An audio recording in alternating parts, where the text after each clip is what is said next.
It's Saturday morning. It is March 1st. It's March 1st, everybody. Yes, I can't wait because it's just closer to spring. I hate winter here in New England, but as quick as we can get into the springtime, summertime, into the fall, especially fall, that's my favorite season. I'll take it. I will take it. So I feel that, we might have an early spring here in New England. The temperatures look really well. I think they're going to dip for the next couple of days. I think Monday, Tuesday, Sunday, Monday, they're going to dip. And then Tuesday, we're going to be back in the 40s. And then all next week, I think is going to be in the 40s as well, too. So I will take it. And I know everybody enjoys warm weather. And we consider warm weather here in New England like 38 degrees and above. Like we'll be out in T-shirts. I'm telling you. In Massachusetts, we will be out in T-shirts in like 38-degree weather. I know the other day I went out, it hit like 47, and I was sweating. But that's what we love, and that's why we're here in the state of Massachusetts. But good morning, everybody. As you can see, I am in the bedroom, and I've been I went back to I grabbed one of my cameras from my studio, actually my old camera that I used to stream on, brought that home, set up my lighting. And this is just more for time constraints right now because life has been busy. And if I can get out and do a live from my house instead of driving over to the studio to save time, I need to do it. So again, welcome in everybody. Today we're going to go over the Brian Walshe hearing. He was back in court the other day and getting prepared to go to his trial in October.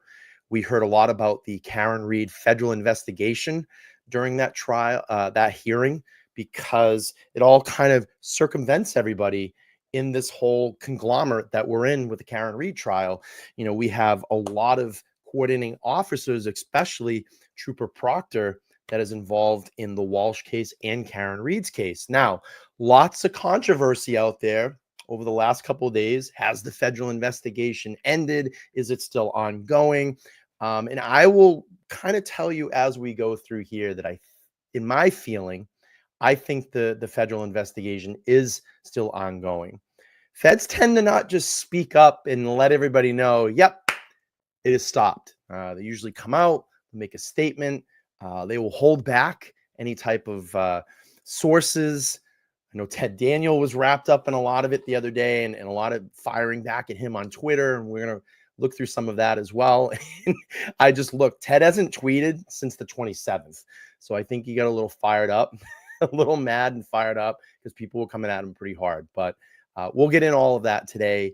I plan to be here with you all. And I'm trying something new here. I have a super chat goal at the top of the chat. And just to have a little bit of fun, if we can get like 10 super chats at the end of the stream, if we can make that goal, I'll show a very embarrassing photo of myself as a child. I thought we would have some fun with that today. So let's do this first. Last night was an amazing night. I got the privilege to go out and meet some of the raffle winners of the Karen Read dinner. I was invited to go alongside with my friend Maza Media, and a lot of the boots on the ground people were there as well. It was a fantastic evening. We had an amazing meal, food, and we got to celebrate with Karen her 45th birthday, which was really amazing. And I have some photos here I want to share with everybody, and then we're going to get into obviously the Brian Walshe hearing. So let me just pull these photos up. So here we all are out at the restaurant there. I'll try to zoom in a little bit here. You have Karen, Maza Media, which is always the tallest guy in the room. We have Karen's parents, Nathan over there, and a lot of the boots on the ground people. Dennis, Kurt, Hillary was there, Dina, just a lot of Dennis's wife, Erin, a lot of really nice people. And we had such a great time to get out and celebrate that. And I'll tell you, the thing that was really amazing about it was everybody went around the table and told their stories.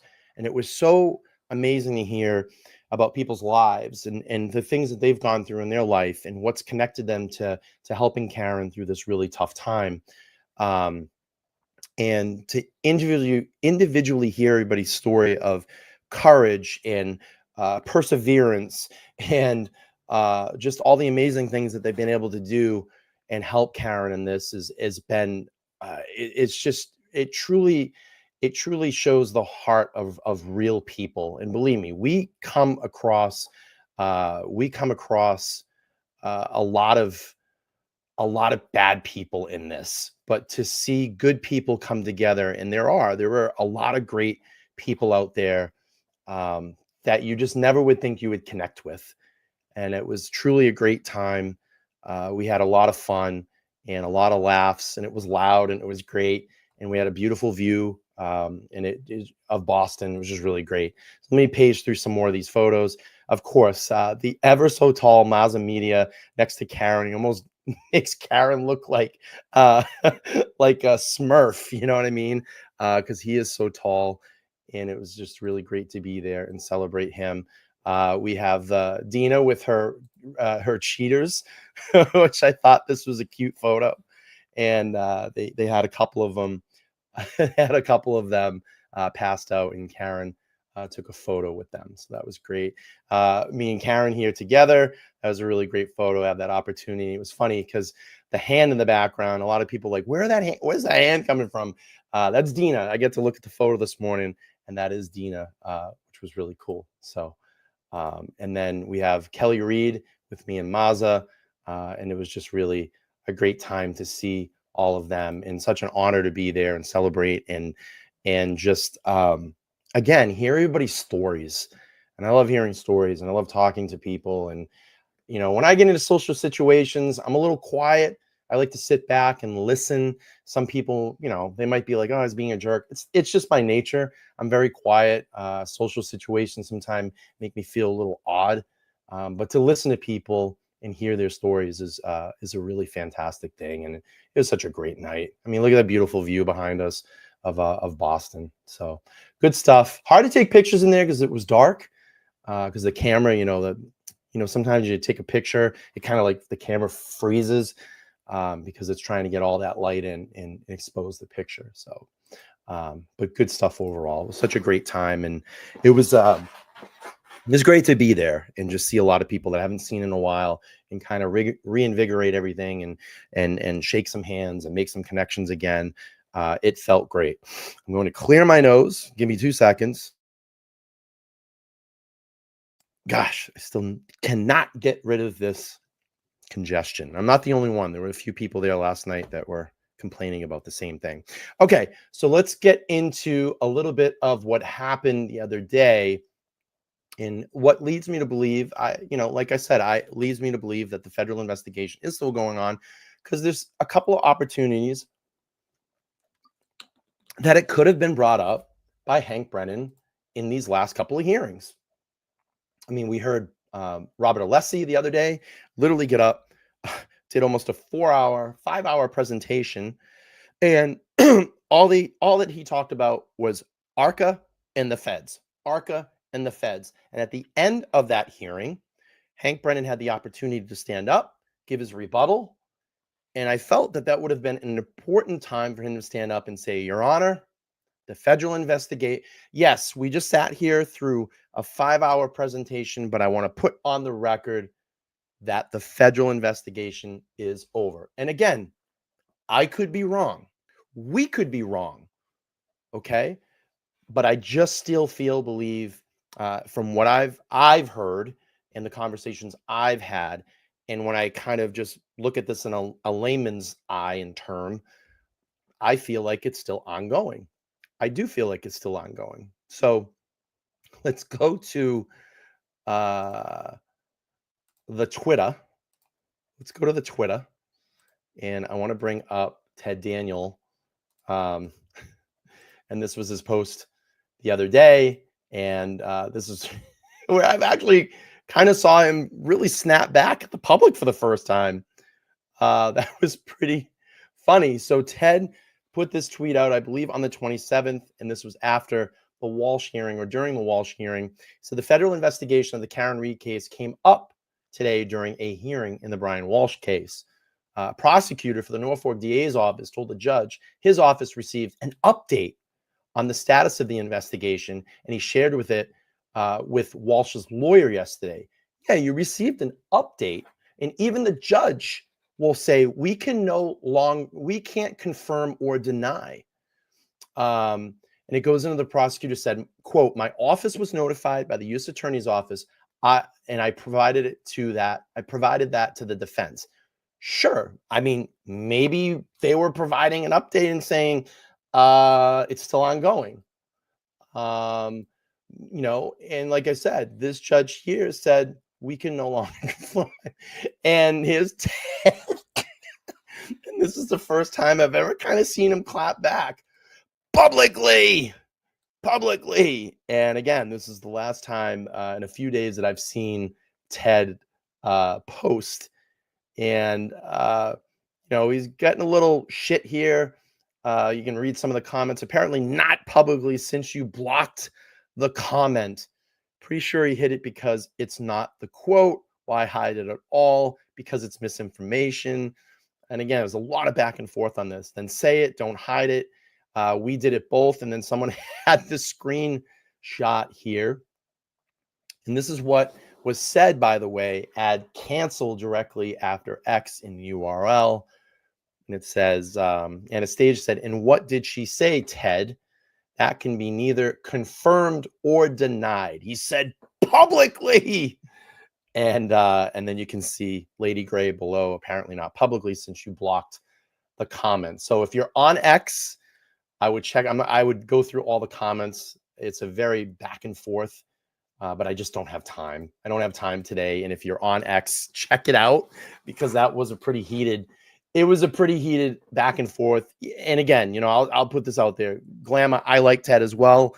I think the best shining moment in all of this, and it's funny, I was talking to Nathan Reed at dinner last night about this. Is that I think the best interview that Karen has done, the most humanizing interview that Karen has done, because we've seen her just kind of in these interviews that she's done, it's just case information, what happened that night, case information, what happened that night. I think the best interview that I've seen so far is the part 2. It's like 35 minutes of Ted Daniel in the SUV. It was funny. Even before I completed that sentence, Nathan Reed was the SUV. It's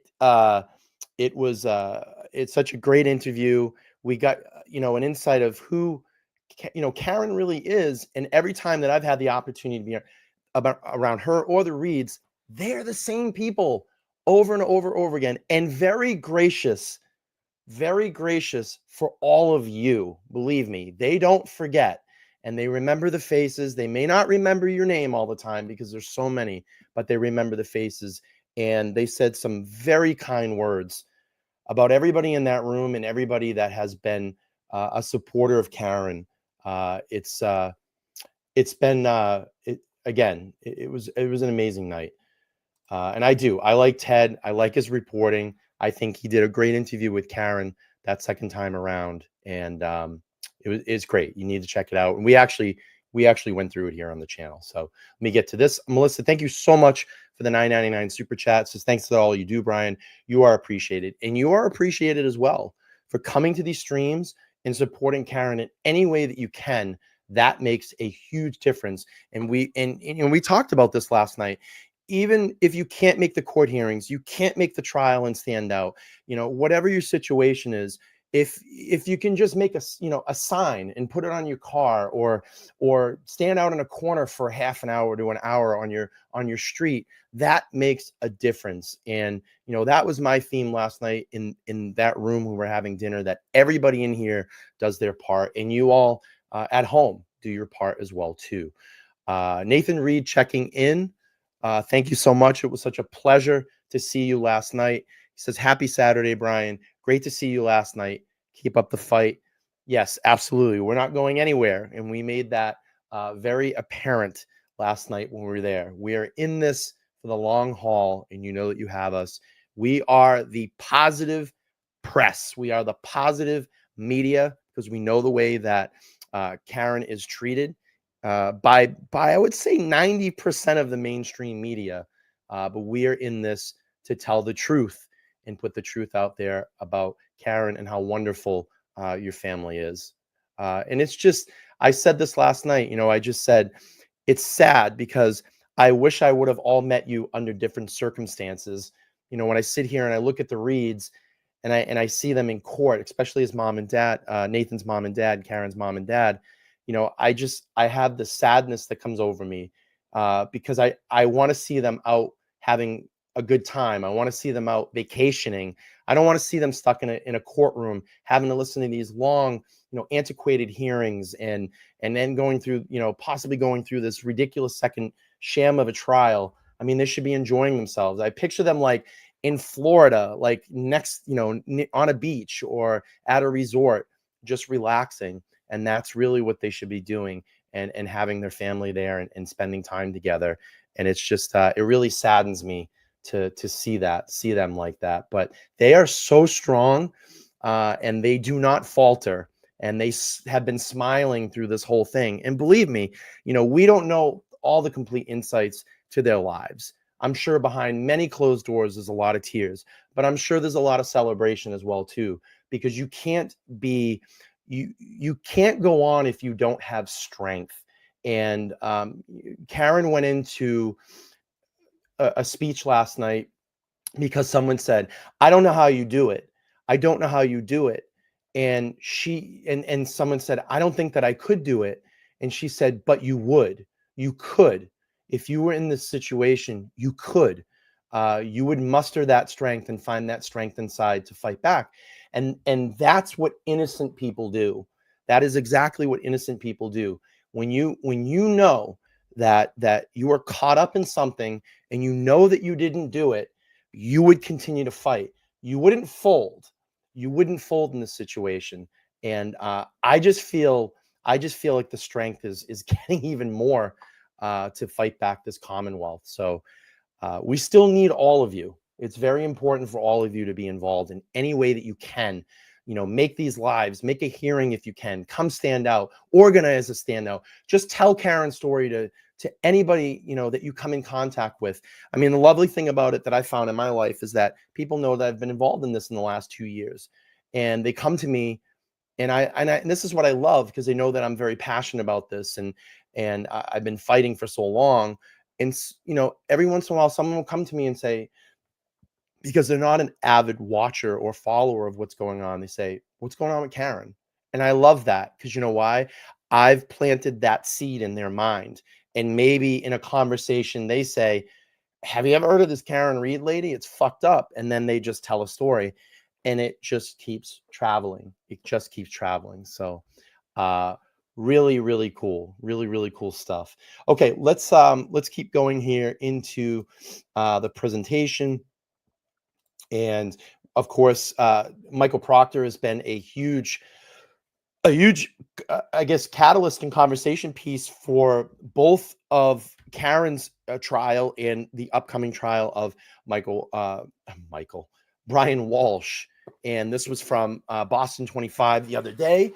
And it goes into Trooper Michael Proctor, lead investigator in Karen Reed's case, faces state police trial. Obviously, we know the trial board has been going on. Michael Proctor, lead investigator for Karen Reed's case, will face a third disciplinary hearing to determine his future with the Mass State Police. And I was talking to Karen about this last night, and I said, the thing that I'm seeing here is they keep pushing these hearings out. Remember, first one was early February. We had another one that came back like a couple days later, and now we're looking at possibly March 13th is the next hearing. Well, why would they do that? Why would they keep pushing these out? And, listen, when I look at it, I'm like, well, because it would look really bad if this guy was fried in toast. I mean, coming from the Commonwealth side here, I'll just get this straight. Coming from the Commonwealth, wouldn't it look really bad if our lead investigator was, hung out to dry on disciplinary charges or fired? Like, the Commonwealth's like, we need him. We need him. He's going to be a witness, a key witness in this. But I love it, because if he's not a key witness for the Commonwealth, what can we assume? That the defense most likely is going to call him. And if he is fired, he's just going to be Michael Proctor.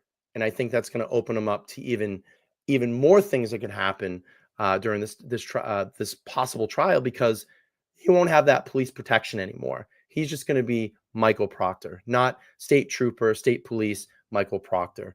But again, we have the 13th, a possible another disciplinary hearing if they keep pushing this.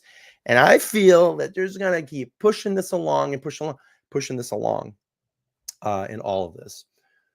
So before we get to the Walshe hearing, again, I want to take a look back at 2 hearings ago with Liza Little. And Liza Little get up and gave a presentation, and I loved what she asked during this presentation. She's going to talk about all the colluding officers in the Sandra Birchmore case that are connected to Karen Read's case. We're also going to hear about, we want to know what's going on with Michael Proctor's disciplinary hearing. And I thought this was brilliant to get this out there, put it on the record, put it on the pressure of the courts, put it on the pressures of the state police, like, hey, we haven't forgot about this, and we see what's going on. You keep pushing this and pushing this and pushing this, and we want answers. How do we know that they're not sitting around that table eating donuts and coffee? We want the records. We want to see how this is going. All right, so let's play this here from Liz Little. Motion to compel certain discovery that is still outstanding. There's 10 items. I'll address those in turn. The first request deals with... So you have the Commonwealth's response, right? Yes. Where it doesn't object to some. Are you going to skip over those? Or yes, of course, Your Honor. For those, I'll just ask that the court allow those requests. Real quick, Sandra, thank you so much for the $5 super chat. She said, we got no quit, and we'll see this to the end with our support. I love that enthusiasm. All right, let's keep playing. One, Your Honor. We've asked for all chain of custody logs, reports, evidence logs, and other documentation regarding how the Norfolk County District Attorney's Office and the Massachusetts State Police came into possession of each distinct production of Canton Police Department video surveillance footage from January 29th. As the court has heard many times, we have received 3 separate productions, one before trial, which was missing the precise time Ms. Read's Lexus was brought into the Canton. I'm just going to answer this quick. Yes, I believe they did, but he is still part of it. And we need to continue, or we, meaning Karen Read's defense, continue to put that in the public. We know, and we know that he's part of Brian Walshe, and we know what he's done in Karen's case. Keep it public. Keep all of this stuff on the record. Put it on the record. Put it on the record. That's what I keep saying. Put it on the record. Another production in the middle of trial, which included an inverted video showing only the left portion of Ms. Read's taillight, not the condition of the right rear taillight in the Sallyport garage when it was first brought in. Then we have a third production, which was not turned over until after trial in this matter.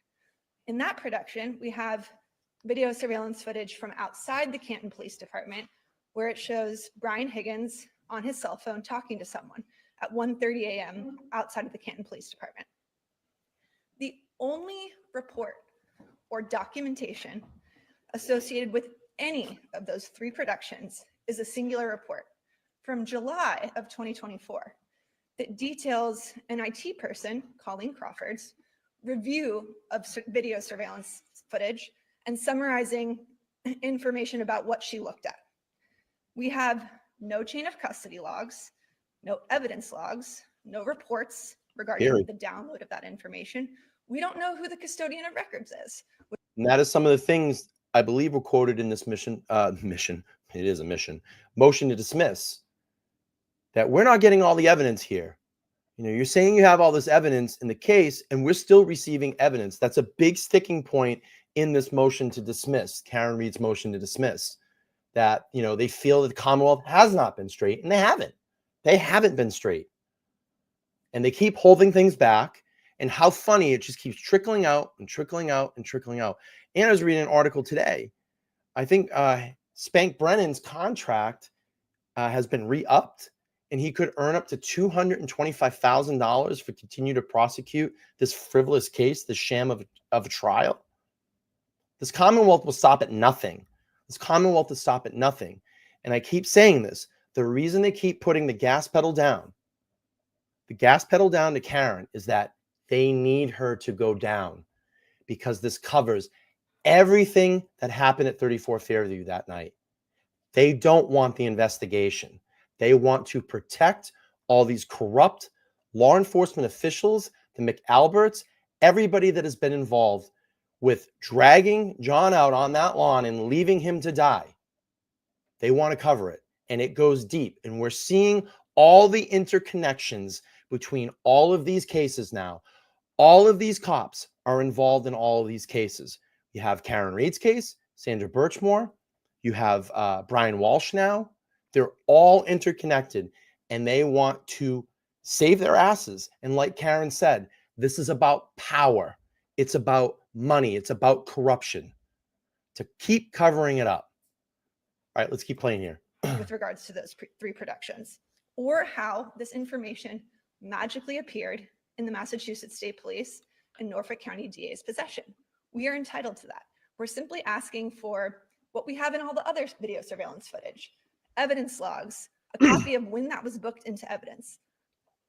The Commonwealth cannot skirt their discovery obligations by simply failing to memorialize evidence that doesn't help them. So does the Commonwealth have an obligation to create a document if that's not already in existence? That information is in their possession. It's Brady, right? We have Canton police officers who handled this footage. We have Massachusetts State police officers who handled this footage. They know that they downloaded the information. You cannot skirt your Brady obligations by failing to memorialize things in reports.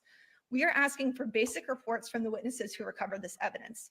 They can't avoid cross-examination on evidence that they're admitting at trial by failing to disclose who obtained it and when. And I can understand why they might not want to do that. There's an ongoing federal investigation. No one seems to want to take ownership of these videos, but that does not absolve them of their Rule 14 obligations. We still don't know who the custodian of records is. The Commonwealth cannot skirt its mandatory discovery obligations by refusing to memorialize this material and relevant evidence in a report simply because they don't want the individuals involved to be questioned about it. The Commonwealth is intentionally subverting its obligations under Rule 14. We're asking. We were talking about this at dinner last night, and as crazy as this has been, and as heartbreaking this has been, and financially breaking for Karen's family, someone said at that dinner last night that you have started this, and you have woken up a lot of people because of your case. You've woken up a lot of people to police misconduct and corruption. I think secretly we've all known this all along. It does happen within law enforcement, and believe me, I truly believe there are some good law enforcement officials out there. I've met plenty of them. Retired Mass State Police Todd McGee, straight shooter right from the hip. Every time I've met him in person has been the same person, okay? Had an illustrious career, continued his career to help people after. I enjoy having him here. I enjoyed knowing him as a friend. I can call him a friend. Peter Murphy, ex-police officer, great guy, standing up for Karen, and I secretly think, and we talked about this, a lot of the Boston police officers, I secretly think, but they can't talk about it. They know that Karen is innocent, but they can't talk about it. And that's a tough position to be in. But I'm getting back to my greater point, is that she has started this. She has peeled back the onion layers. And it sucks because her life is on the line here. We're getting dragged through this bullshit trial. She's depleted all her resources. But, someone said, maybe after all of this, Karen walks out of that courtroom, an innocent woman, and they can start something like the Reed Act. I don't know. Being more transparent and upfront with evidence that has to be held in a case, not trickle it in as it goes on, not trickle it in after a first trial.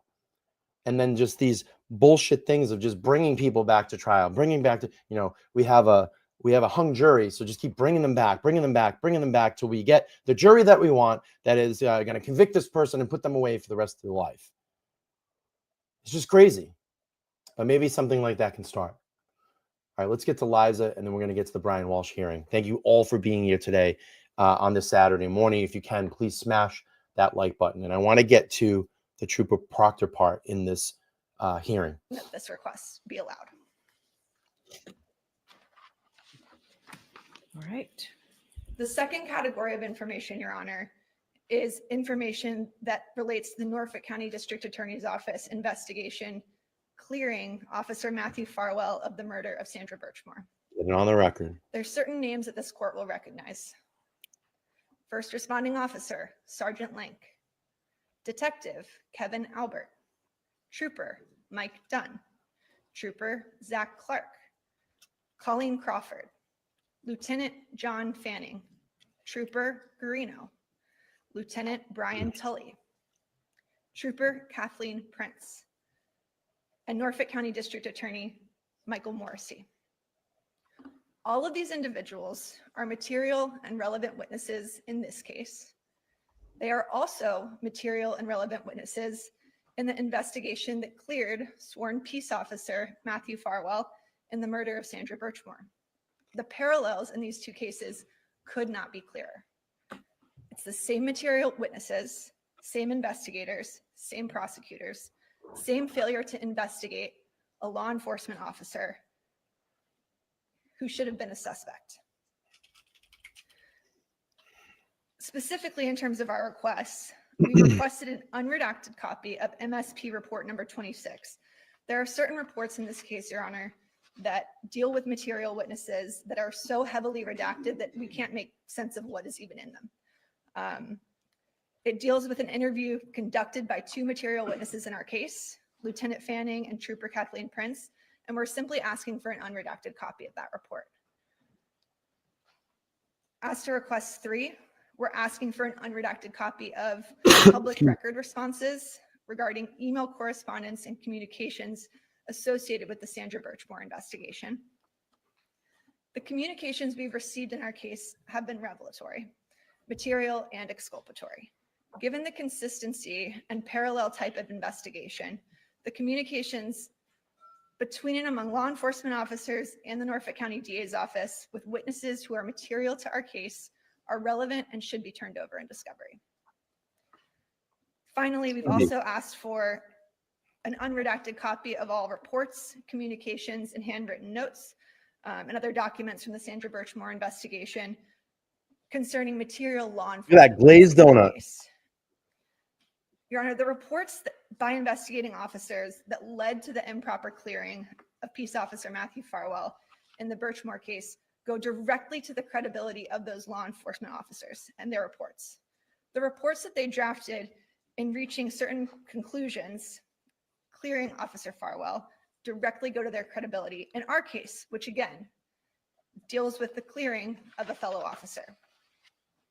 And I would cite one example, Your Honor. For example, Massachusetts State Police Trooper Garino, the same person who obtained and analyzed the electronic devices in our case and reached certain opinions and conclusions, also analyzed electronic data in the Birchmore investigation.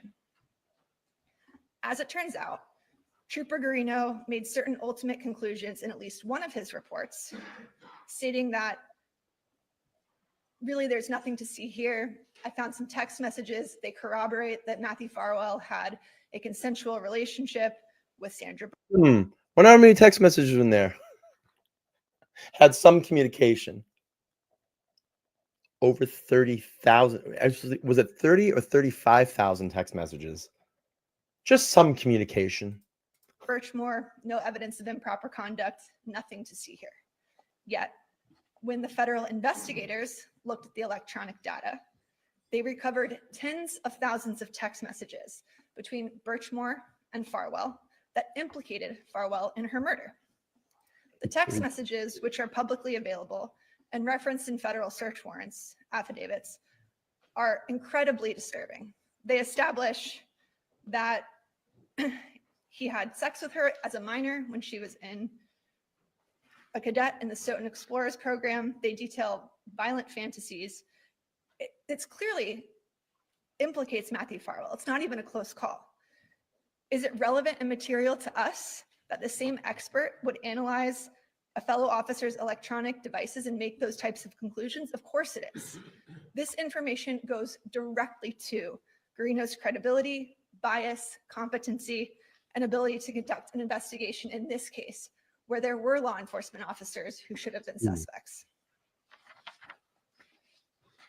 As to request number 5, Your Honor, we're asking for documents related. Here we go. Trooper Proctor. I love it. Get it on the record. Put the pressure on the court system. Put the pressure on these people that are in charge of the hearing. We want to know. Because the Reed team's smart. They know they're dragging this out too. 3 hearings? We're going to have 3 hearings already? Do you think we're actually going to get an answer on March 13th when this hearing convenes? It's not going to happen. They're going to go, all right, well, we have all the information. Take it under consideration. We'll have a decision in probably 2 months. That's my opinion. I could be wrong, but I feel like they're hiding this. I feel like they keep pushing it out. All right, let's hear Liza talk about it. Then we're going to get to the Brian Walshe hearing. Related to the internal affairs investigation into Trooper Michael Proctor.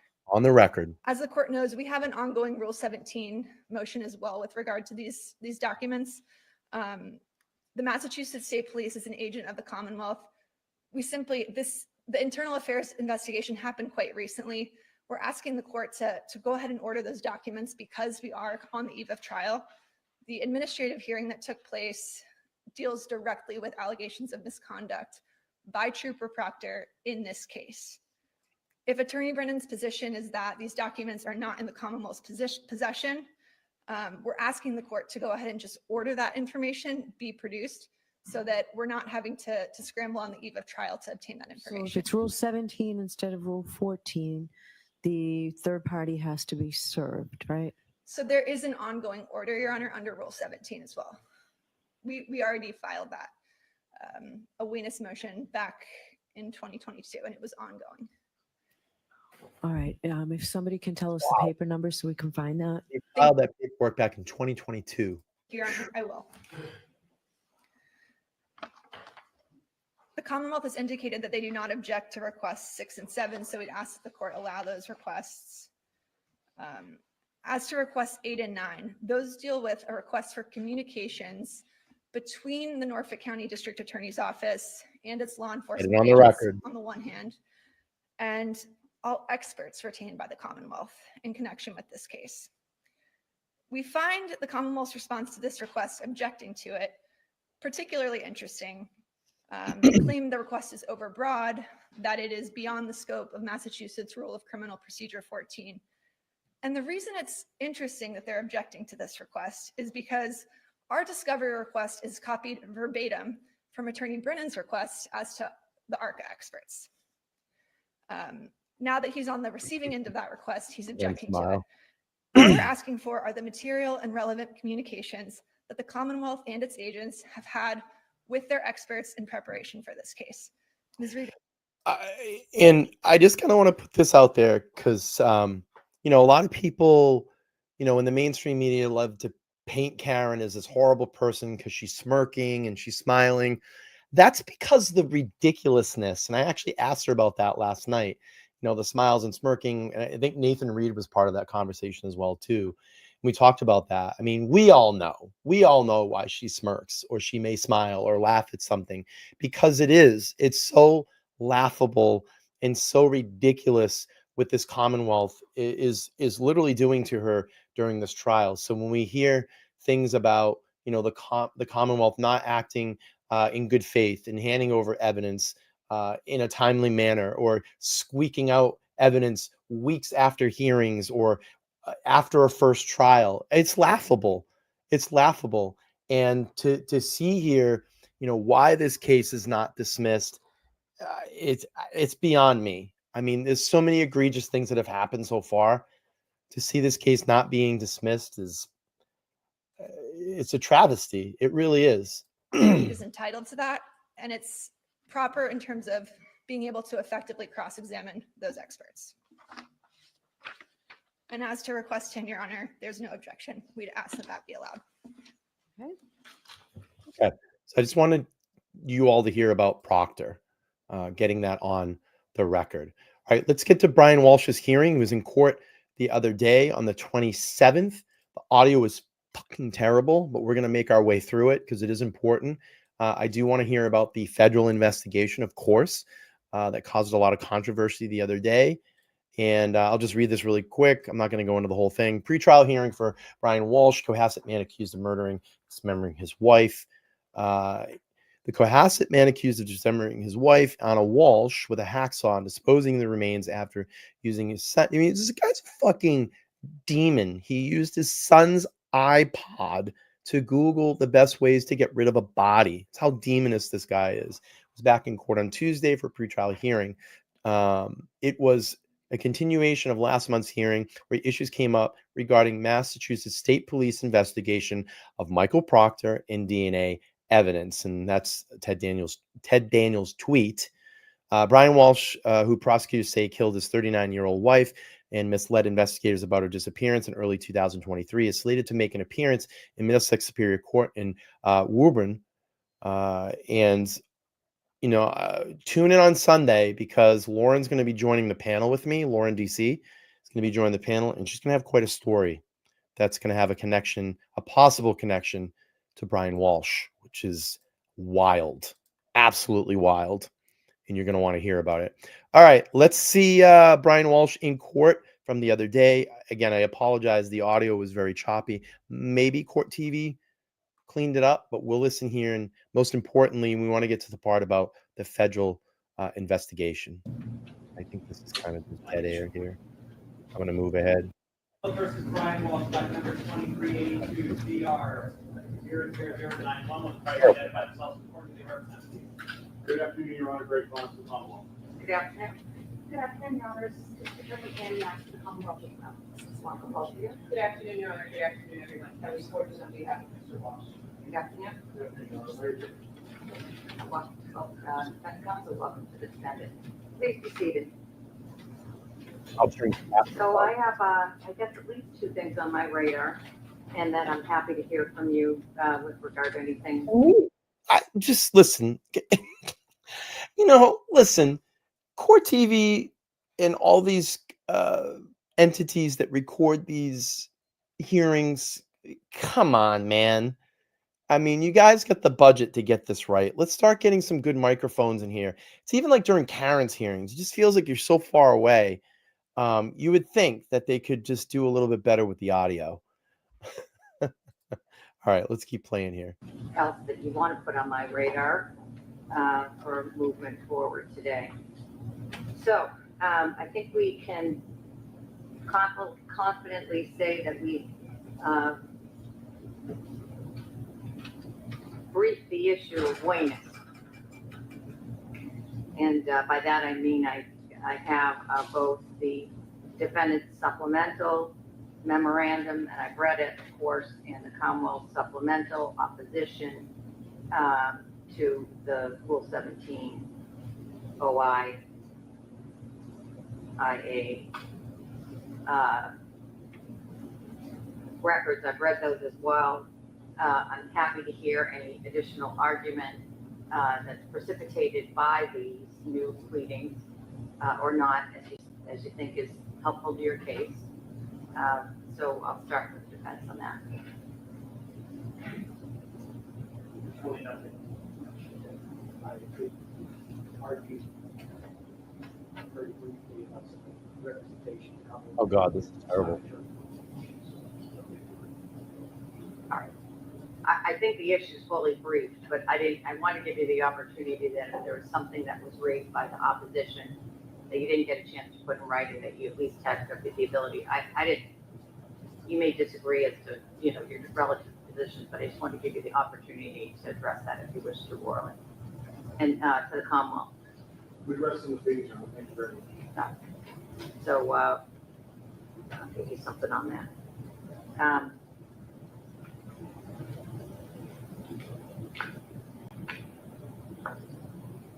Can I see counsel at the side of the bench with regard to that motion for a second? Yes.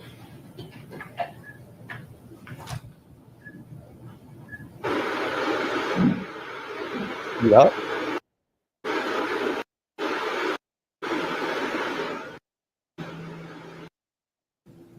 That's not music, it's static. God, this is awful.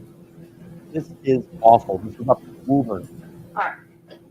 So then it looks like to me that you all made some progress, perhaps. Maybe that I'm wrong, but you made some progress on the voting issue. Yes, Your Honor, I think we made one step forward and one step back at the same time.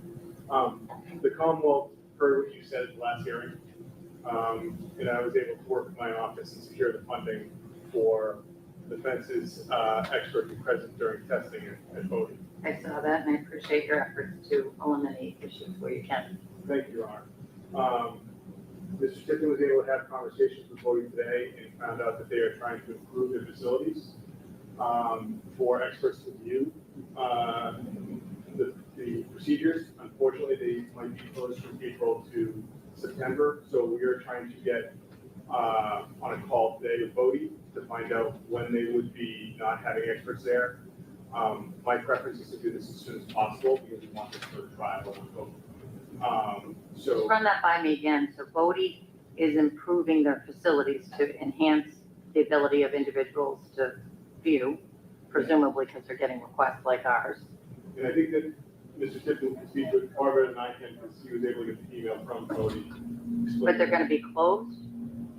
I don't think they're not doing testing. I think the facilities for the visiting expert would be closed from potentially April to September when they're doing these construction to build it out. So that's the problem. Okay.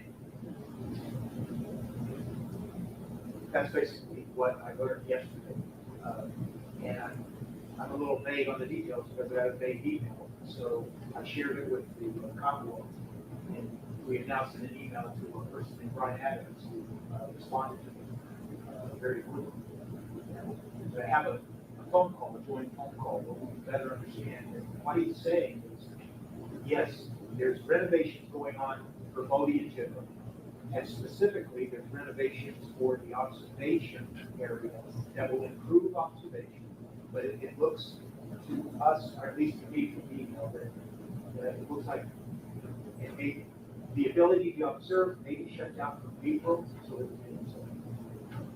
we just need to get a clarification. Are we in a position to get in there in March? That's my hope is if we can get in there in March. Again, Can we avoid the issue altogether? and I understand where the defense is coming from, that like the most optimal conditions, but we have a trial date. And I think that that's something we can talk about as far as the cross-examination trial and whatnot, but I think that it's more of a trial issue right now. That is easy. Speaking of covering the Brian Walshe case, I have many videos here on my channel that you can go back and check out. I jumped on this pretty quick earlier back, but sometimes it's very hard where information is not not shared.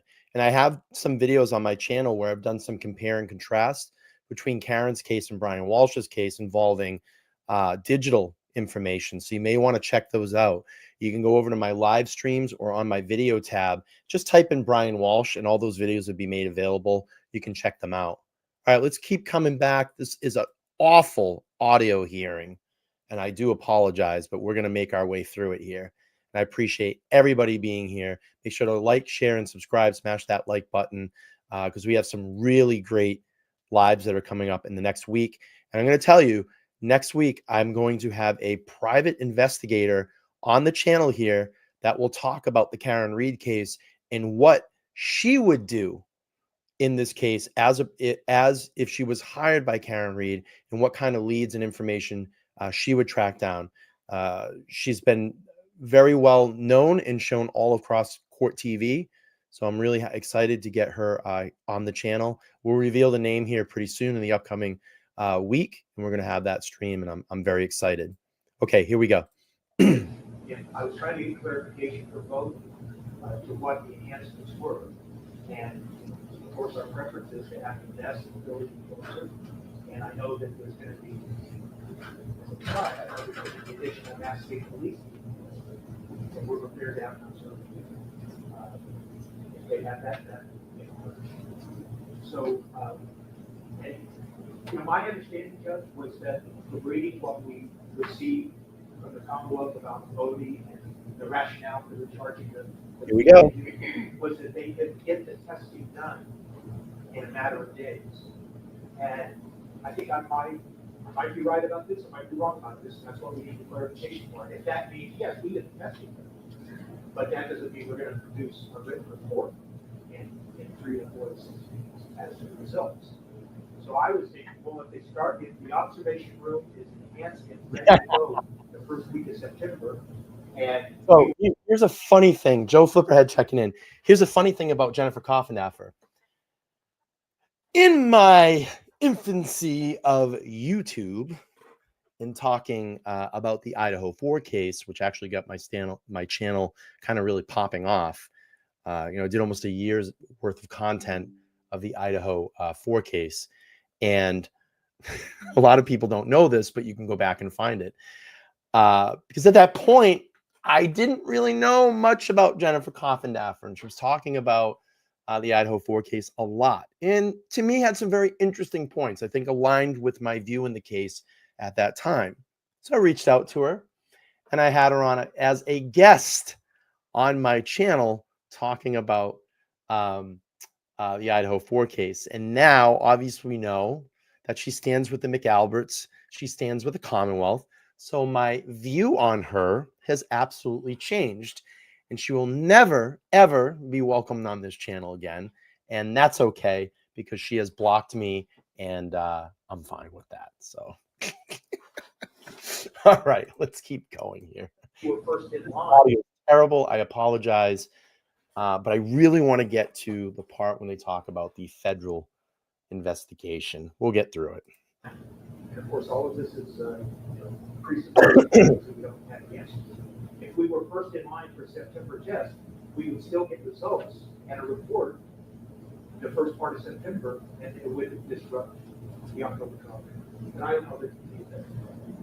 Let me tell you, I need to know a heck of a lot more about those improvements before I'm gonna put you off till September on an October trial date. That just seems to me to be a recipe for, I won't say disaster, but delay. It'll be a recipe for a delay to that trial date. I don't think it's necessary. Now.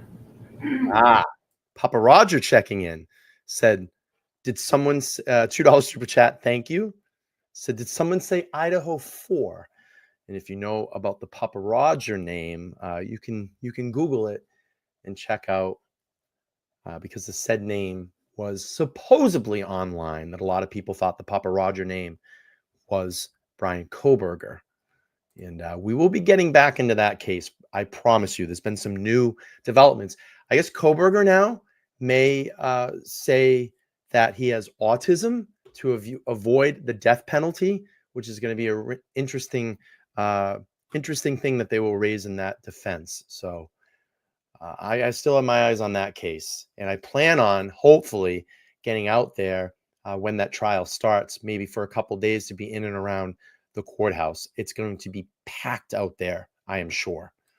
Okay, let's keep going here. I don't know the facts. I don't know what the facility looks like right now. Obviously, testing is being done there. Other entities are using them. Commonwealth has used them before. I'm sure the Commonwealth has had other people observe from whatever they have existing right now. I'm certainly unaware of any case law or other law that says that it's been somehow insufficient or not adequate for the defense to be able to observe. If it felt that way, I wouldn't be sending you down there in the first place. So I'm going to start with the presumption that what they have right now is adequate for observation, and what we would get might be better. But I don't even know. If they're changing the carpeting, I don't care. If they're making significant enhancements to how the observation is conducted, and those enhancements impact our case and the testing and work that needs to be done in our case. It may be the case that the enhancements that they're making don't apply to the materials that we sent them, or that the Commonwealth sent them, that we have in this case, that are being tested by them. So let's sort that out, but I think you both should be prepared to get this testing done in March, so that we can avoid any delay as a result of Bodie's enhancements that, as of right now, anyway, I don't believe we're going to I don't think this situation in place is in any way prejudicial, as far as I know, to the defense.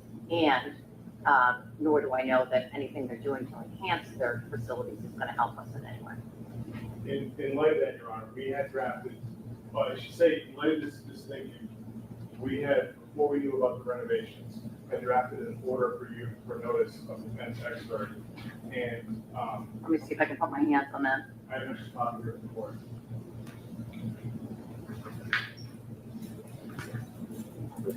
Is that attached to your notice? It would be attached to the notice, yes, Your Honor. I printed out the notice, but not the attachment. So that- or if they did, it's someone else, not here. Has defense had an opportunity to look at the proposed order? I have. And before I read it, what's your, assuming that, Isn't it amazing how you see this judge, how calm she is, how she works with both sides. She asks appropriate questions. She doesn't sigh. She doesn't seem like she wants to not be there. She's doing her job. Isn't it amazing how that works? The different dynamics that we're seeing here. that we can get it in March? What's your position with regard to? Equal to both sides. God, it's just so crazy to see how judges work. Judges that judge for both sides just seems much fairer for the Commonwealth and the defense. The proposed order? Well, I really don't have a problem with it. I mean, I don't have, I don't have a problem with it. What I do have a problem with is I'm worried that our expert, and I'm waiting for more clarification. I don't think he's available to go down there. I think he's available in April. And I think if we had to, if we get Bodie on the phone in a joint phone call, and we can have a specific answer to some specific questions, and make it clear that when the observation is still being conducted before they stop doing it, then we might be able to have available dates for this. But that's the problem I have right now as we speak. Well, the expert may be busy every day in March, but he might not have, every case isn't actually the same. That is, he may not be in a situation where Bodie's renovations are impacting all of those cases, and I presume he's not. That is, said another way, maybe he can prioritize this case in light of the fact that Bodie is going to shut down. Now, maybe they're shutting down on April 30th and we have nothing to worry about. And maybe they're shutting down on April 15th and he's free on April 1st. Who knows? That's what you got to sort out. But I don't know who your expert is. I don't know what his Wow, crazy, huh? April 1st date we hear. day-to-day commitment is, but that's what I'm counting on you to do. Go through day-to-day and see if you can shuffle some things around if in fact Bodie is shutting down at March 31st to see if we can get a day. We're talking about 1 or 2 days. That's what it seemed like from what I was reading. And you'll see that word is in a date in it as far as when it does answer the comment. Right, it's just that, probably in a phone call in 24 hours, you could tell me, oh, it's April 15th, it's April 30th, don't worry about it, Judge. None of you worry about it. Got other bigger things to worry about than that, right? But keep on talking to the lab and get it back to me. Yes, Presumptively, I think that 2 weeks to let them know is good, but the thing is, I'm more worried about is the 2 weeks after that. The close down is the 31st. I'm going to ask the defense to reach out to your expert and try to see if he can avail himself and make himself free for those days that we're going to need, even if it requires him to shuffle some things around. And we're doing that, we will do that. I just want to make clear that the record, I'm telling the court that we're doing all this, I don't want to be seen as waiving any arguments we've already made. I'm not going to make it now about the lack of proper observation and how it goes into our deciding whether we have an expert or not. I'm not going to repeat those because the first thing we need to do is get all this information to make a decision. Okay.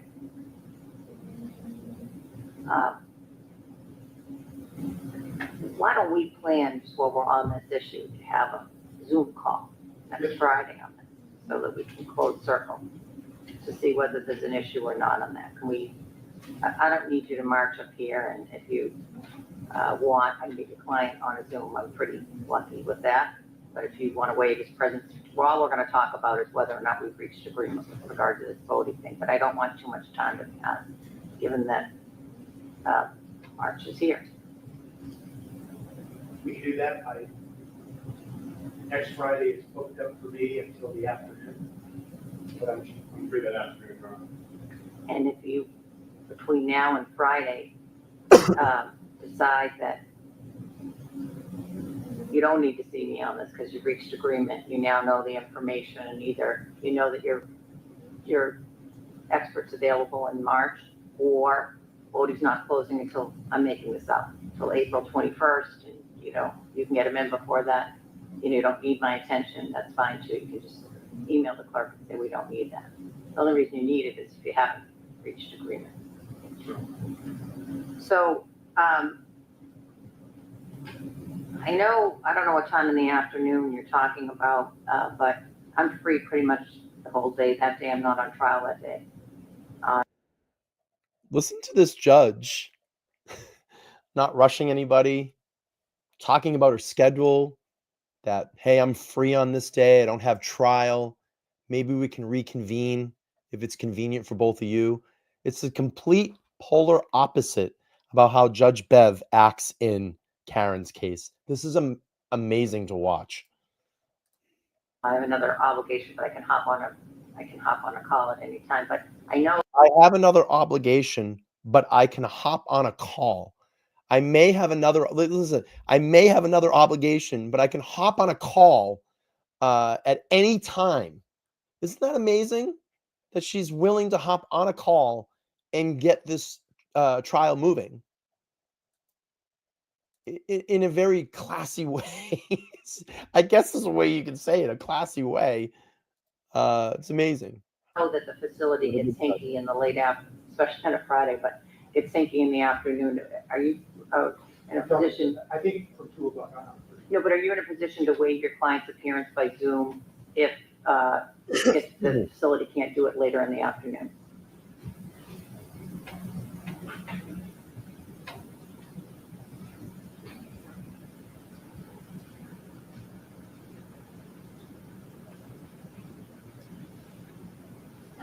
For that purpose, Just for that.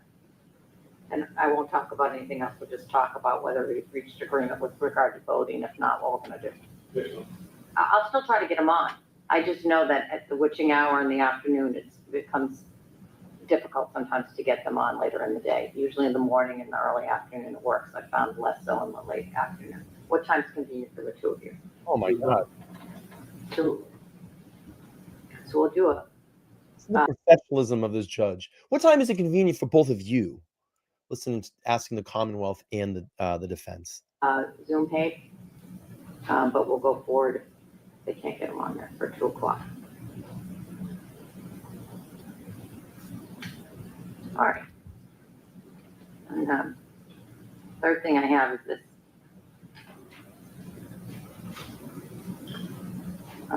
The audio was better. Just give me 1 second. I did take a lot of notes on your motions, and I just want to make sure if there's anything that I want to ask you while you're here.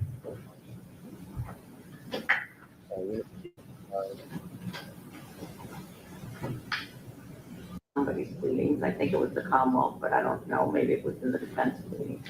There was some discussion about materials that were turned over by the U.S. Attorney's Office, but not used in the Reed matter. Let me back this up just a little bit because we missed it. All right, here we go. Just going to talk about the federal investigation. All right, this is what we wanted to hear. My office previously produced to the Norfolk County District Attorney's Office copies of Trooper Proctor's statements made public. Back a little bit more because I'm missing it here. Sorry, everybody. Just want to make sure we hear this part because it is important. Here we go. Sorry. Important part. Maybe this is a disconnect because I'm not understanding what's written in here, or maybe this is truly a disconnect. Among the attachments to the Commonwealth motion was a letter that was recently received by AUSA Moran. And in that letter,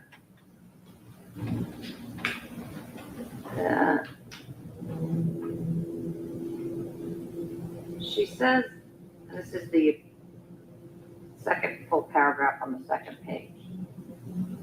She says, my office previously produced to the Norfolk County District Attorney's Office copies of Trooper Proctor's statements made public at Ms. Reed's trial. Those copies are not subject to any protective order and therefore can be provided to Ms. Porges. Yes, Your Honor. And then somewhere along the line, when I was reading somebody's pleadings, I think it was the Commonwealth, but I don't know, maybe it was in the defense pleadings, there was some discussion about materials that were turned over by the U.S. Attorney's Office, but not used in the Reed matter, that would be covered by the protective order. Materials that were turned over by the U.S. Attorney's Office. I need to go back and hear that again. That were not used. Huh. I wonder what that information is.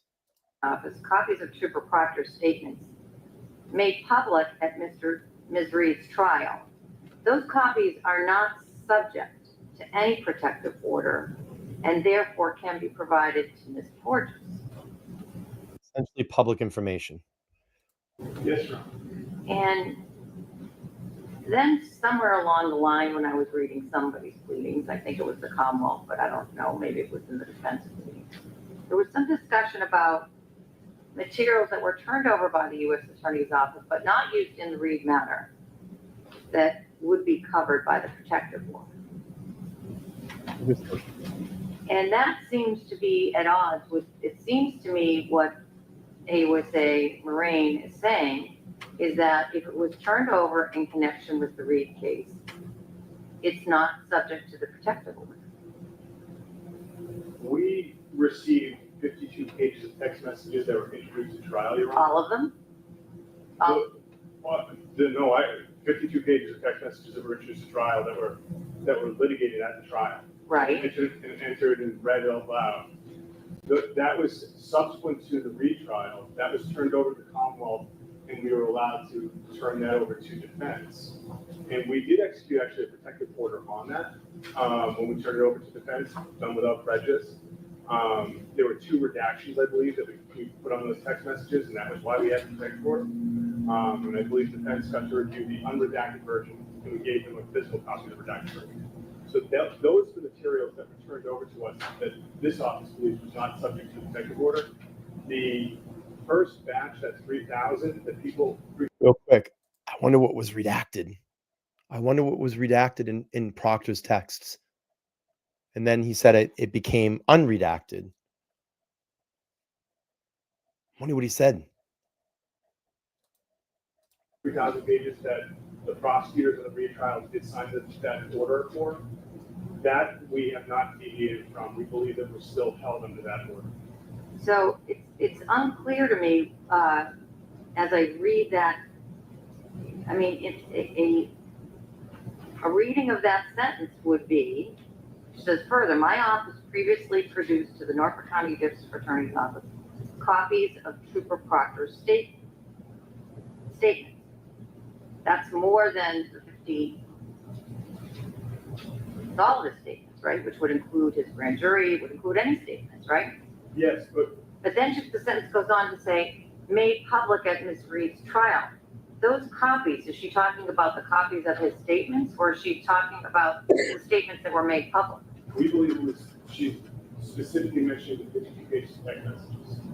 Those copies of the 52 pages of text messages, that's what we believe that did.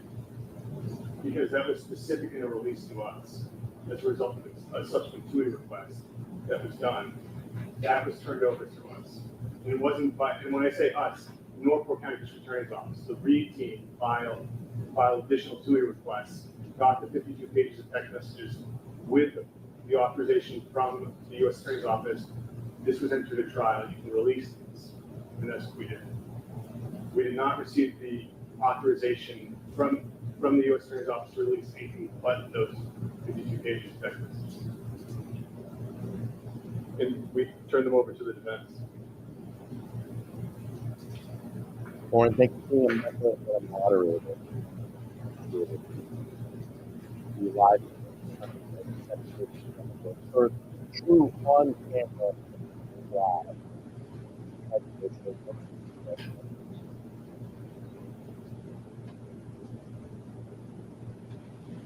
Well, and I also note that as of February 12th anyway, the U.S. Attorney's position was that there was an ongoing investigation.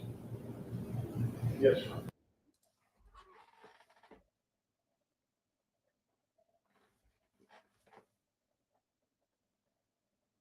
Did I just hear that? Did you all just hear that? Should we rewind?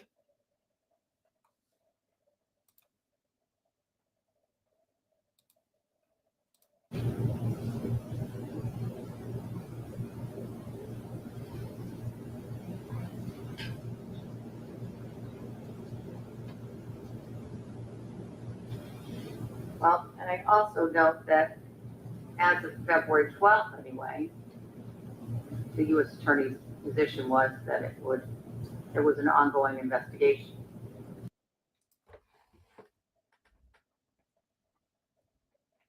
Can we read that on the screen?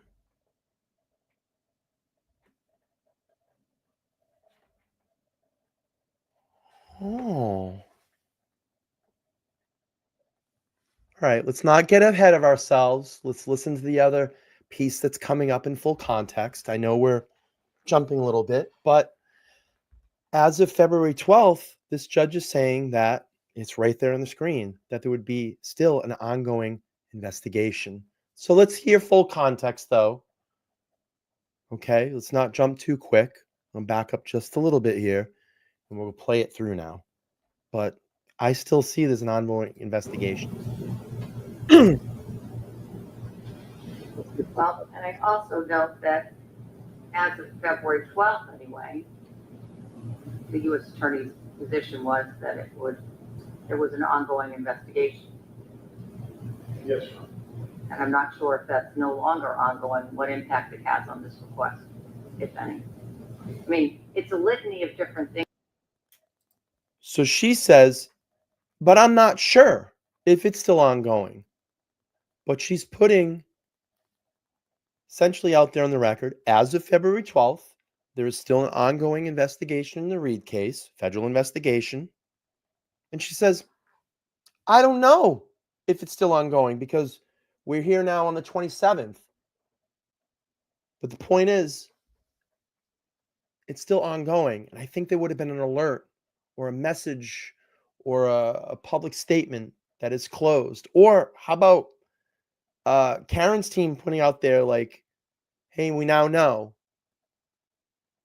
So to me, it seems like it's ongoing. As of February 12th anyway, the U.S. Attorney's position was that there was an ongoing investigation. Yes, Your Honor. And I'm not sure if that's no longer ongoing, what impact it has on this request, I don't know. if any. I mean, it's a litany of different things why they've rejected, and it's perhaps beyond the scope of what we're talking about today, because that's presented to me in the context of the opposition to the internal affairs request. Yes, Your Honor. But the basis for the rejection of the TUI request that you both made is a fluid analysis. And I released an updated, what we received, my office received an update on that investigation. That was circulated to me via email by the first assistant.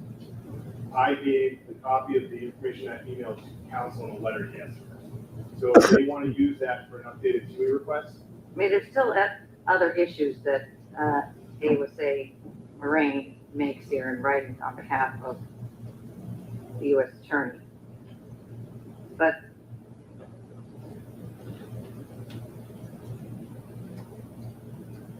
my reading of that letter, it seems a little unclear what position the United States Attorney is taking with regard to what information is covered and not covered by the protective I'm not going order. to tell you If we don't anything. have the protective order, it's hard to know. And secondly, whether or not any of the changes in circumstance of that investigation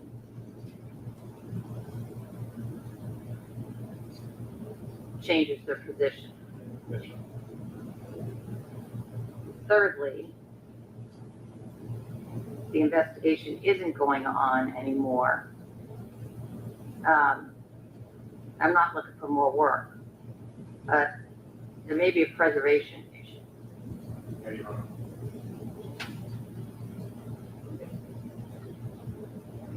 I didn't want to bring it. I'm glad the court did. I was having a conversation with another attorney on my way in on this very issue, as we're all waiting for an official for the U.S. Attorney. So Walsh's defense attorney had another conversation with an attorney coming into the courtroom and said, we're all waiting. It's right there. We're all waiting for the official announcement from the U.S. Attorney's Office if this investigation is over. So no one knows.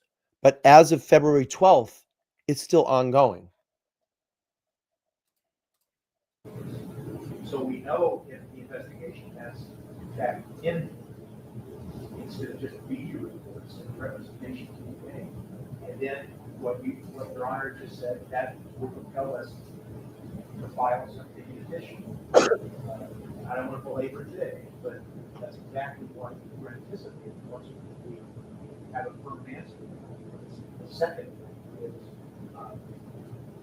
how it may impact on our dividends, how it may have some impact on the shareholders. And thirdly, just to round this out, I know Your Honor is going to make a decision eventually on this Rule 17, maybe today, maybe tomorrow, maybe next week, but we're still waiting for, I think we might have did it today, the production of the review by the independent review, so I can see that. Right. So if I may, Your Honor? Yes. Counsel, that was one of the protective orders to present to the court, but counsel signed it, we've given him a copy of that review today. That's on the thumb drive. Okay. Attorney Sack has gone through, I believe, 8,600 of the 13,100 emails. And then he's gone over several other portions of the phone and wrote about a 20-page report about that. My understanding through an interview that was done last night on a local radio station with the U.S. Attorney, Foley, is that U.S. Attorney Foley said that she cannot, under DOJ rules, confirm that an investigation has come to an end. That's right. And she said that it's not uncommon for law enforcement partners to be notified of the status of the investigation. My office was notified by the U.S. Attorney's Office. I provided that to the defense counsel. That's the. I'll be honest with you. Those statements were put out by mainstream media. It's bullshit. It's a headline grabber. They don't know. They don't know if it's over. As of February 12th, it's still ongoing. Everybody in this friggin' room right now is saying, we don't know. We don't know the status of what the DOJ is doing. Even the Attorney General said that I cannot comment. So it would have been nice to say, well, we don't know if the ongoing, rewrite your headline. As of February 12th, there's still an ongoing investigation. At this point on the 27th, we don't know. No one in this courtroom knows. So again, I go back to TB the other day that posted, I have full confidence that the federal investigation is still ongoing. I'm going to tend to believe that. And I've had a feeling about it all along as well. Because the sticking point for that for me was the other day when we literally sat there with Robert Alessi for a 5-hour presentation. And what did we talk about? The two most important things, the ACA experts and the federal investigation. And Hank Brennan had the opportunity to stand up in his rebuttal and say, but Your Honor, here is a document, here is a statement, here is an email, Here is a paper. The federal investigation is over. And he didn't do that. He didn't do that. All right, let's continue. I can do. By the So- way, I don't mind, I'm picking out and cherry picking portions of this letter that I just couldn't understand what it meant, and I didn't know if it was my lack of knowledge of He's not even clear on it. parts or different parts of Super Proctor's statement, what was public and what isn't, because I have no idea what's public and what isn't, other than the emails that you see, everybody can see all over the news, okay? And that you pointed out to me in the pleading. But it seems to me unclear what the position of the U.S. Attorney is with regard to the statements that were produced. And I think a reading of that sentence is that whether they were used in public or not, what we turned over to you is not protected by that protective order with regard to his statements. I don't know that that's what they're saying, but I don't understand. But let me not forget that the sentence before it, which is important, which they say, or she says, I'm not aware of any statements by state or local law enforcement in the possession, custody, or control of my office, the U.S. Attorney's Office, or the FBI that concern the investigation of Mr. Walsh for his wife's murder or the Walsh murder. So unlike what we had, what was going on in the Reed case, there are no, that she's aware of statements that relate or concern to this investigation, this prosecution. That's a very important part of this paragraph. So I didn't mean to pick the rest of it off, and but there's some lack of clarity there. And I now found out who it was, which is paragraph 46 of the Commonwealth's supplemental opposition. And that's when I wrote a note, isn't this contrary to Moraine's letter? But maybe it's not, maybe I'm reading it incorrectly.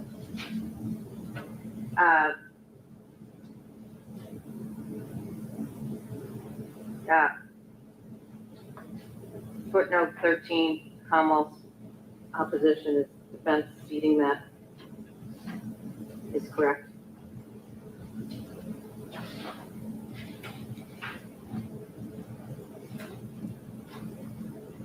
Is the Commonwealth's assertion in footnote 13 correct? Yes. It is correct, and I take full responsibility for that. That is,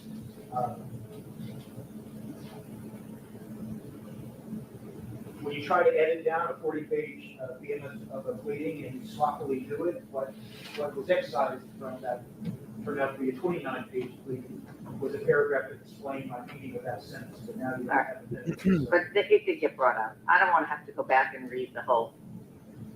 You don't need to do that. Thank you. It's just that the way that sentence reads, the Commonwealth's footnote 13 is that I apologize.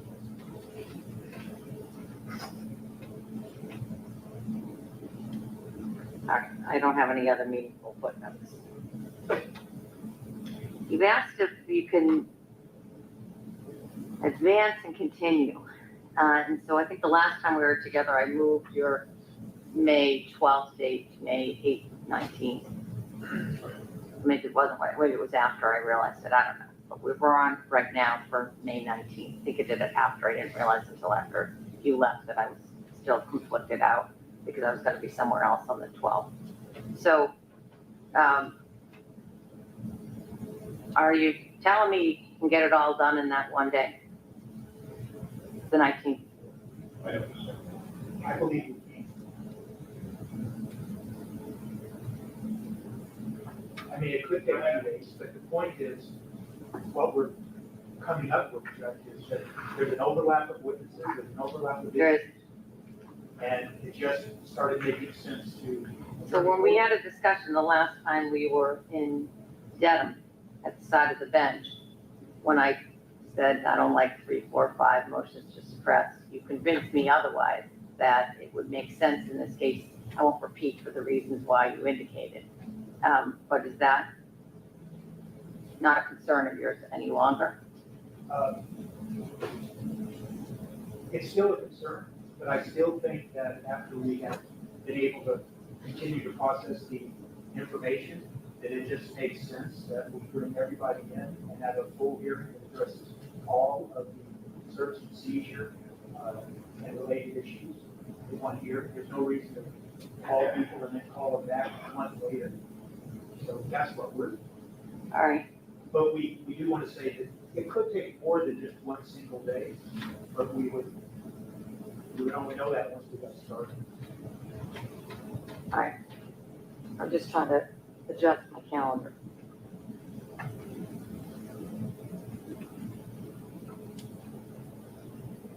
Some procedures here. It's almost finished up. I appreciate everybody being here. It's very difficult audio-wise to listen to, and if you're listening to on headphones, I'm sure that I'm sure it's been difficult. But thank you for being here. We're going to finish up here in a couple of minutes, and we'll keep playing through. We'll finish this one up here in a couple minutes here. I may just boost it a little bit since we got past where we wanted to. I'm going to go up to a minute, 1.5. All right, so I'll block the 19th and the 20th. There's a chance I might not be here, but stay tuned. I won't be far. And I think it's easier for you to come to my courthouse than go to Dedham, only because then I have to kick another judge out of a courtroom. How convenient. You know, she's such a nice judge. Just keep coming here. We don't have to go to Dedham. I don't want to kick another judge out of the court. Listen to this. That's what I'm for. The only one that's available out there is the little thing in the back. It's usually not all that great for any kind of evidentiary hearings. That's remarkable. Was. It was the jury at 6? With the jury, well, it was almost 12 years. Wow. That's never happened. The only time I've been in there is for bail reviews. So we'll put it on for the 19th and the 20th, and then presumably, right now, presumptively, we'll be here. And I'll, of course, have the defendant caved in here. The schedule looks fine for me on the briefing schedule. Anybody, is this a joint? No, not a joint. Tom, will be fine with that? Oh, doesn't get All right, I think we're just ironing out schedules here at the end. So I'm going to pop out of this. I've had kind of enough of the audio, and hopefully fix the audio issue because it is bad. It is terrible. I just want to make a couple of people. I want to make people aware of some things that are upcoming on the channel. If you are interested in Brian Walshe content, I have plenty of it here on my channel. You can go to the front media page here, go into the search button right here, and just type in Brian Walshe. And I have plenty of content on Brian Walshe, and you're going to want to watch those. And I do a lot of compare and contrast to Karen's case and just the whole differences of the process of the investigation and what didn't happen and what did happen. Also, I want to make people aware that I have some upcoming shows. Let me just show you those really quick. Tomorrow night, Sunday night at 7:30, I'm going to have Lauren DC on the channel for the first time. I'm going to try to do a once a week weekly show. We're going to be going over Jennifer McCabe's testimony and having some fun with that in studio. And then back on Monday night, I will be live with the Young Jerks and Todd McGee and Senator Moore. Senator O. Moore is a Worcester senator that just wrote an open letter to Attorney General Andrea Campbell requesting an update on the investigation of Trooper Enrique Delgado Garcia. So you're not going to want to miss. You're not want to watch it, but you're not going to want to miss that live. Also, this week I'm lining up a special live with a active private investigator that has been watching the retrial for quite a while now. And if she was hired as a private investigator in the Reed case, what things would she look for? What would she investigate? And just to get kind of a deep dive insight of what private investigators do behind the scene. She's been featured on Court TV multiple times. And I'm very excited for that live as well. So please make sure to set your reminders on these lives. I appreciate you all coming back and supporting us here. So that's for Monday night, and I'm going to drop the reminder for tomorrow night. Tomorrow night, 7:30 p.m. It's going to be a really good time. Lauren live in studio, and we're going to have some fun. So again, thank you all for joining me tonight, this morning. I keep saying tonight, this morning on this live. It was nice to see a bunch of people come in and support this and get kind of an update in my take on the federal investigation to Karen Read's case. I believe it's still ongoing. It's still very unclear, obviously, to all those professionals in that courtroom. As of February 12th, it seems that the Karen Read federal investigation is ongoing. Again, we all could be wrong. We'll have to wait and see, but that's how I feel in this. I'm going to head out. I do have to head off to work. So thank you so much for joining this morning live. And if you're watching this on replay, please make sure to like, share, and subscribe. I'll be back to have lots of fun with Lauren in the studio tomorrow night, 7:30 p.m. And talk to y'all soon. Bye, everybody. Have a great Saturday and Sunday. Talk to you soon.